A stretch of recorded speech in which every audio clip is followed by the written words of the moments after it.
Students, I am Sanju Jhazria, Assistant Professor of English at Government College Ratangad. Today I am going to explain Edwin Thumbo's poem Words. As you know, this poem is included in BA Part 3rd Paper First by Maharaja Ganga Singh University, Bikaner. So this is our first stanza. Words are dangerous, especially the simple kind you leave behind for others, for undesirable relatives and assorted purposes. They are understood simply edited, taken with a kind of a careful disregard, their plainness and complicates. So words are dangerous. And this poem, Words, composed by Singaporean poet and academic Edwin Thumbo. The poem highlights the immense importance of words in our life. In this stanza, the poet says that we should use words for others with great care. If you use words for someone behind him, these may be dangerous. So words are dangerous. Now Edwin Thumbo is describing that words are dangerous. The poet says that the words can be dangerous, especially the simple kind you leave behind for others. When they are dangerous, especially those words which you speak for others when they are not present before you.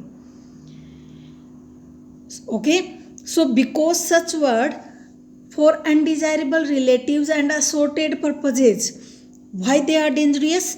Because such words can be misrepresented by undesirable friends or relatives for specific purposes. Though you have spoken the words in simple manner, so they are understood simply. So thou you have spoken the words in simple manner. How they are edited? They can be edited, modified and manipulated by others, taken with a kind of air, a careful disregard, their plainness complicates. So, though you have spoken the words in a very simple manner, however, they are edited, modified, and manipulated by others, and they are changed completely. They may be changed completely with a different air and reach to the person for whom you have said in a change form. The simplicity and plainness of the words is turned into complicacy. These words can create great problem in relations. They can hurt others and corrupt your image and reputation. So, the conclusion of this stanza is words can be deceptive, mislead others and corrupt or injure others when edited. So, I think you understood this stanza. And now the next stanza. When you say, tell him please that the anger has come to pass, that friendship is not maimed, or please do come, but after the fever has been put aside.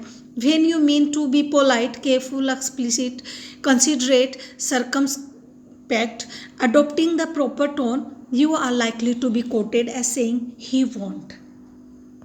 In this stanza, Edwin Thumbo is describing that when you say, tell him please, that the anger has come to pass, that friendship is not maimed. So the stanza describes the words have the power to reveal the state of one's mind. So words should be conveyed through proper tone and gestures. If you have expressed your anger, so that the anger has come to pass, after passing the anger, whatever you say is not important. So words should be conveyed through proper tone and gestures. If you have expressed your anger with angry words, it may hurt or displease others. He may evaluate you according to your behavior and words you spoke.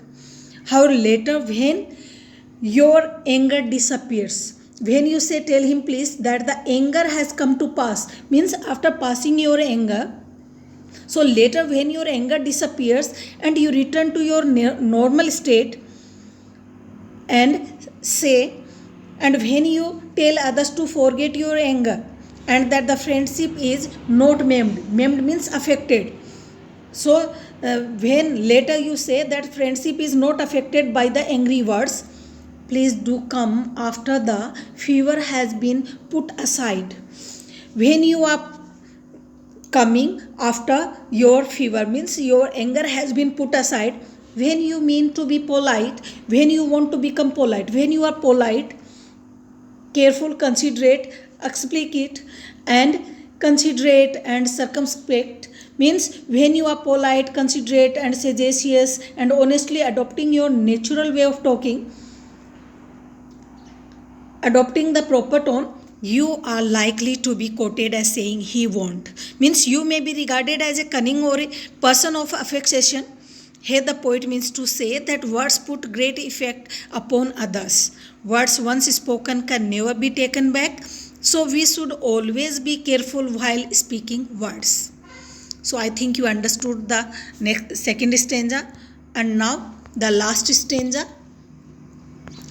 Words are neither valid, merciful, nor bad in themselves, nothing unless used as imported into dialogue, becoming part anger, part laughter, bruised, adding to the mood and gesture. Words are words, except for us. They are not personalities, we make them into poems.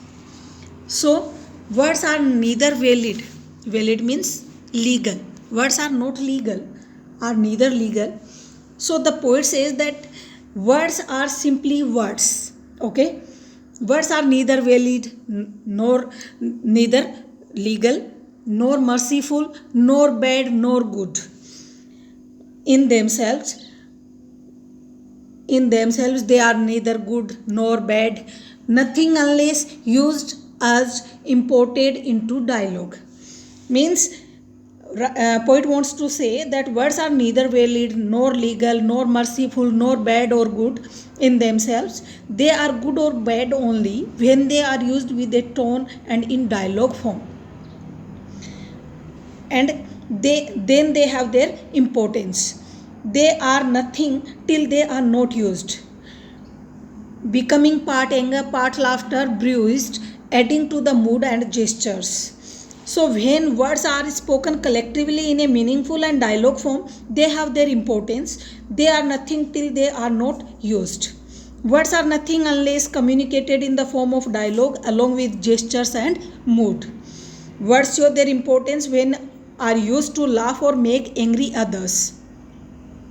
So, words show their importance when are used to laugh or make angry others. Words are not personalities. So words are mere words. Words are nothing, mere words, except for us they are not personalities. Words are not personalities. We make them into poems. For poets, words are a part of the poems for expression of feelings, and it depends on them how they use them. Words are innocent if they are silent, but if they are used to express different moods in dialogues, they are active and frolicsome.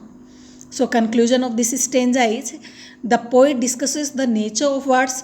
Words are not personalities unless they are used.